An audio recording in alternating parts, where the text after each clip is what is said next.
Bonjour à toutes et à tous. Dans cette vidéo, j'aimerais aborder un exercice de physique statistique que j'aime beaucoup, que je trouve très intéressant, sous forme de problème ouvert. Donc la situation que je considère, c'est la suivante.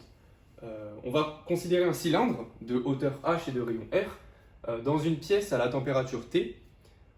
Et en fait, ce cylindre, il va tourner sur lui-même à une vitesse angulaire oméga constante, autour de l'axe OZ. Ensuite, je considère que à l'intérieur de mon cylindre, j'ai grand N molécules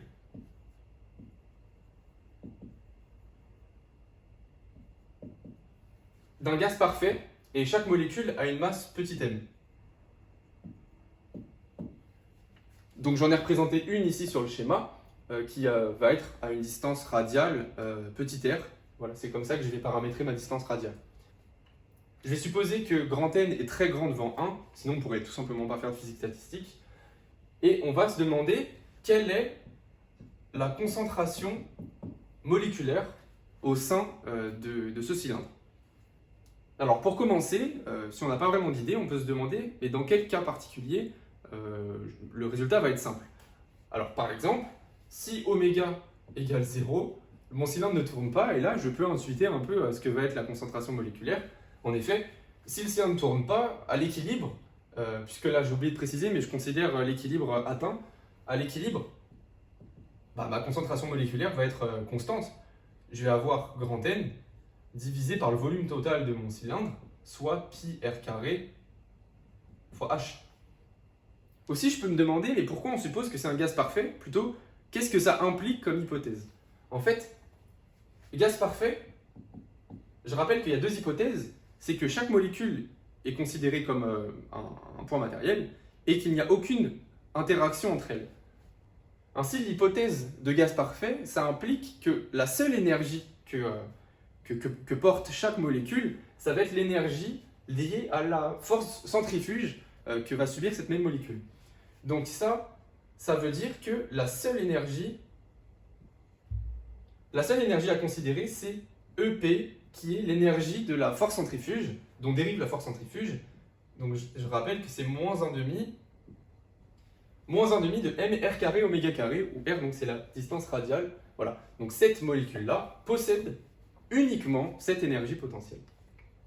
Donc j'ai réécrit ce que j'ai trouvé ici, et maintenant on va se demander quelle est l'expression de la concentration moléculaire petit n. Alors pour ça, en fait, on va remarquer que la concentration moléculaire va être proportionnelle à la probabilité que ma molécule qui se situe à une distance petit r possède cette énergie-là. En fait, ça revient à utiliser la statistique de Maxwell-Boltzmann. Autrement dit, je vais avoir que petit n de r va être égal à une certaine constante fois le facteur de Boltzmann qui va être moins l'énergie potentielle en r sur kBt. Or, je connais l'expression de EP, donc je peux remplacer directement exponentielle de mr carré oméga carré sur 2 kBt. Alors maintenant, on est content, maintenant il faudrait connaître cette constante-là. Alors ça va immédiatement se déduire de la normalisation, la normalisation de ma probabilité, en l'occurrence ici, je vais avoir que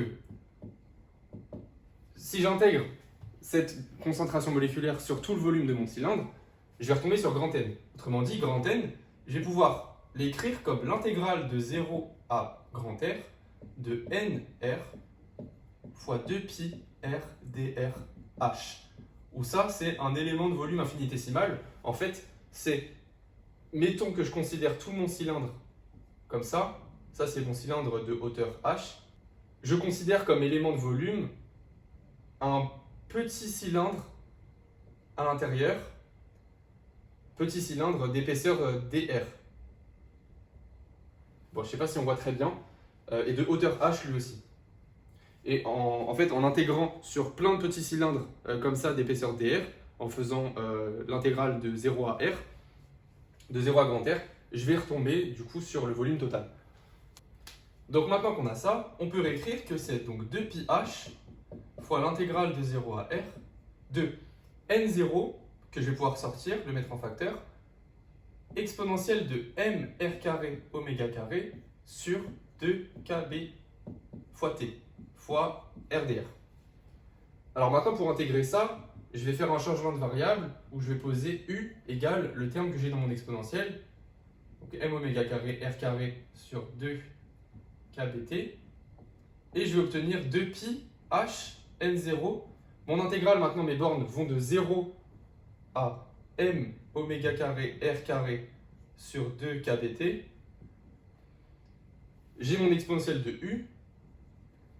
Et en fait, quand je différencie u, je vais avoir que du, c'est m oméga carré sur 2kbt fois 2RDR. Donc les deux simplifient.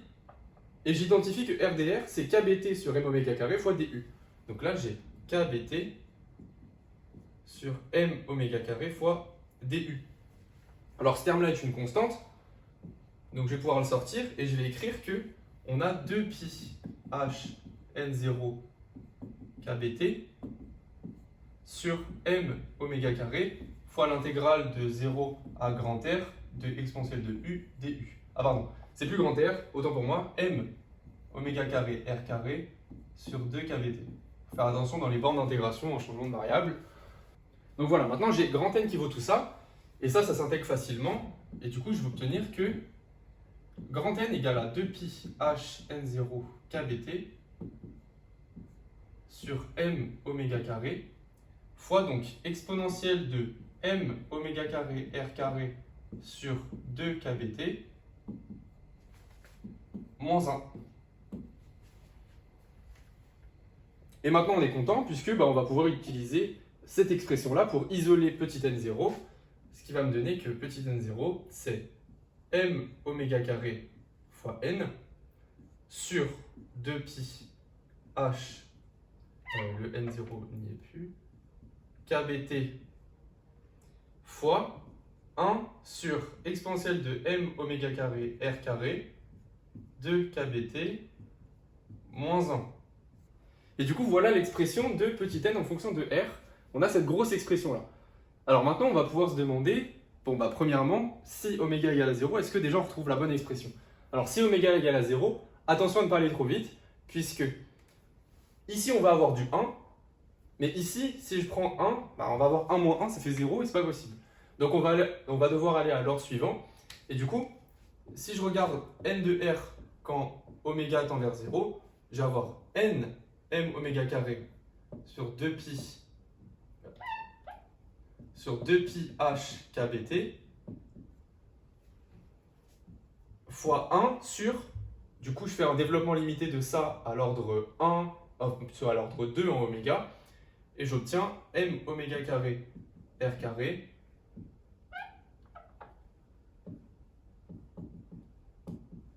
sur 2 kbt que je repasse au-dessus. On va pouvoir simplifier tout ça, les deux aussi, les m oméga carré aussi, et j'obtiens bien n fois pi r carré h. C'est ce que j'avais juste ici au début avec ma petite discussion au préalable. Donc on est content, on retrouve la bonne expression. Alors pour terminer, on voudrait se demander à haute et basse température, qu'est-ce qui va se passer? Quel va être l'équivalent de petit n de R? Alors à haute température, on a ce terme-là qui va tendre vers 0. Donc là, on va avoir du 1 au numérateur. Et ici, en fait, on va refaire le même développement limité que tout à l'heure, puisque là, on va avoir du qui va tendre vers 0. Et du coup, on va avoir du 1 moins 1, donc il va falloir aller à l'ordre suivant. Et en fait, quand t est très grand, plutôt quand kbt est très très grand devant l'énergie potentielle de rotation, plutôt l'énergie potentielle centrifuge, on va avoir, après développement limité, pi r carré h. Et ça, est égal à petit n quand oméga égale à 0. Autrement dit, quand on a une grande température, mes molécules vont être tellement agitées que justement, en fait, on va tendre vers une distribution de molécules, une concentration moléculaire uniforme. C'est ça que ça veut me dire. Pourquoi? Parce que justement, la température, c'est précisément l'agitation des molécules. Donc, plus ma température est grande, plus mes molécules vont dans tous les sens. Et au final, plus ma température est grande, moins elles vont être impactées par la rotation. Et c'est pour ça qu'on va avoir une distribution uniforme. À basse température, ici on va rien toucher, mais ici ça va être mon exponentielle qui va dominer. Donc je vais avoir, après simplification, et on va pouvoir se demander graphiquement à quoi ça correspond. En fait, donc là je représente graphiquement n en fonction de r et je mets une asymptote à petit r égale grand R. Et en fait, on va voir que ma distribution va prendre cette forme-là. Et en fait, plus la température va être faible, plus mes molécules vont être susceptibles à l'énergie centrifuge, et elles vont être d'autant plus, en fait, elles vont être d'autant plus lentes, donc d'autant plus pressées sur les parois. Donc ça, c'est par exemple pour une température T1, et pour une température T2, on va être davantage comme ça, pour T2 inférieur à T1. Alors par symétrie, j'ai représenté qu'un côté, mais évidemment, on a la même chose de l'autre côté. Voilà, c'est tout pour cet exercice. J'espère qu'il vous aura plu autant qu'à moi. Et du coup, on se retrouve pour une prochaine vidéo. N'hésitez pas, si vous avez des questions, à les poser en commentaire. Je répondrai avec plaisir. Et si vous avez des suggestions d'autres exercices à corriger, n'hésitez pas à m'en faire part aussi. À bientôt!